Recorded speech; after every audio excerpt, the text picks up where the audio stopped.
कुछ तो लोग कहेंगे, लोगों का काम है कहना। दोस्तों, कहानियों की पोटली में आज की कहानी इसी वाक्य पर आधारित है।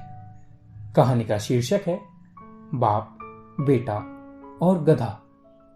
एक कुम्हार था और उसका एक लड़का था। एक दिन बाप बेटे दोनों किसी काम से शहर जा रहे थे। वो अपने गधे को भी अपने साथ ले जा रहे थे। आगे बाप, बीच में गधा और पीछे बेटा, ऐसे वो लोग चल रहे थे। चलते चलते गांव आ गया। गांव में कुछ लोगों ने जब उन्हें देखा तो एक आदमी ने कहा, देखो तो क्या मूर्ख लोग हैं? गधा अकेला जा रहा है और ये दोनों हैं कि पैदल ही चले जा रहे हैं। अरे, गधा तो होता ही है बोझ उठाने के लिए, तो क्यों ना इनमें से कोई एक गधे पर ही बैठ जाए। कुम्हार ने जब उस आदमी की बात सुनी तो उसने अपने बेटे को गधे के ऊपर बैठा दिया और वो लोग आगे बढ़ गए। थोड़ा सा आगे चलते ही दूसरा गांव आ गया। इस गांव में घुसते ही एक आदमी ने उन्हें देखा और उसने व्यंग पूर्वक उनसे कहा, देखो कैसा कलयुग है। बेटा आराम से गधे के ऊपर बैठा है और बाप बेचारा चला जा रहा है। बेटे ने जब ये सुना तो उसने अपने बाप को गधे के ऊपर बैठाया और खुद पैदल चलने लगा। चलते चलते जब तीसरा गांव आया तो वहां से एक बुढ़िया निकल कर जा रही थी। उसने जब इनको देखा तो कहा, हे भगवान, क्या जमाना आ गया है। बाप अकेला गधे की सवारी कर रहा है और बेटा बेचारा पैदल चल रहा है।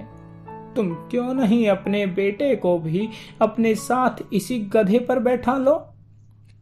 बुढ़िया की बात सुनकर बाप ने अपने बेटे को अपने साथ गधे पर बैठा लिया और वो दोनों सवारी करते हुए आगे निकल गए। थोड़ी और आगे जाने के बाद दो मजदूर जो कि एक पेड़ के नीचे आराम कर रहे थे, उन्होंने उन्हें रोका और बोला, आप दोनों के इस गधे पर जरा भी दया नहीं आती हैं? अरे, आप दोनों के भार से ये गधा बेचारा मर जाएगा।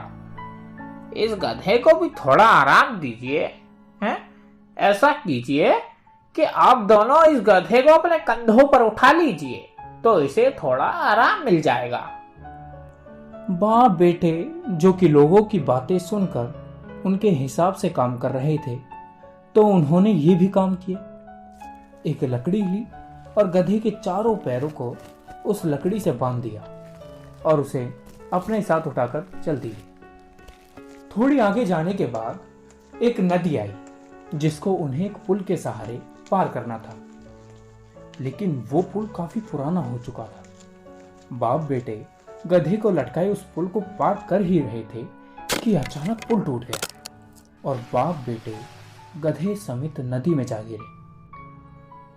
दोस्तों, ये कहानी हमें सिखाती है कि जहां हम अपने मत को किनारे रख हर किसी की बातों के हिसाब से चलने लगते हैं, वही हमारी सबसे बड़ी भूल होती है।